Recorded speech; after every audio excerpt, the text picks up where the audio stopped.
Between the 15th century and the early 18th century, the Caribbean was the scene of a furious struggle between the great colonial powers of Europe, a scramble to control these islands, which would shape not only the future of the region, but also the entire world. Now, when most people think about the age of exploration and the early modern colonial period, it's usually the Americas and the colonization of North America that gets most of the attention. Ouch! And sure, there's a lot going on there, but over in the Caribbean, a lot is also happening. Ouch! It's a hot hotbed of colonial activity. At first, it's the Spanish who dominate the Caribbean. They began exploring and conquering the islands starting in the 15th century. But soon other European powers, the French, the Dutch, the British, and the Portuguese all have their eyes on the prize, those rich and valuable islands. What is it about the Caribbean that makes it so valuable? Well, there are two main things: sugar and strategic importance. The Caribbean is the perfect place to grow sugar. We all know how important sugar is to the economies of the colonial powers. Also, these islands are perfectly situated for trade, especially for controlling trade in the Americas. Whoever controls the Caribbean controls the riches of the New World. But the riches of the New World are controlled by the Spanish. So the other colonial powers are eager to take their colonies from them. At first, the Spanish are able to hold off the other powers. They fight the British in the Anglo-Spanish War, and they defeat them.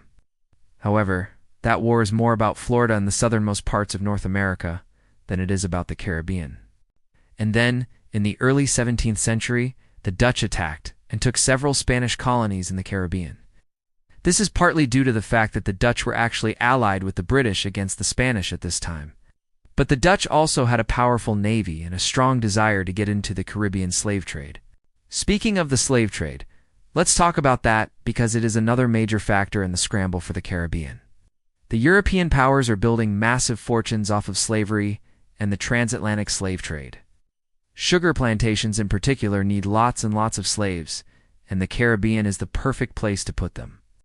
Many of the slaves brought over from Africa actually end up in the Caribbean rather than Europe or the American colonies. This has a huge impact on the demographics of the Caribbean. For example, by the 18th century, 90% of the population of Barbados was made up of Africans and their descendants. The wealth generated through the slave trade is what really gets the colonial powers excited about the Caribbean. That wealth is then used to build navies and armies to conquer even more territory. It's the French who take the fight to the Spanish next. They begin to attack Spanish shipping in the Caribbean and on the Spanish Main, the coastal area of Central America. It's a long and bloody struggle, and the French even ally themselves with the very people who have been preying on Spanish ships, the pirates. But the French are not just fighting the Spanish.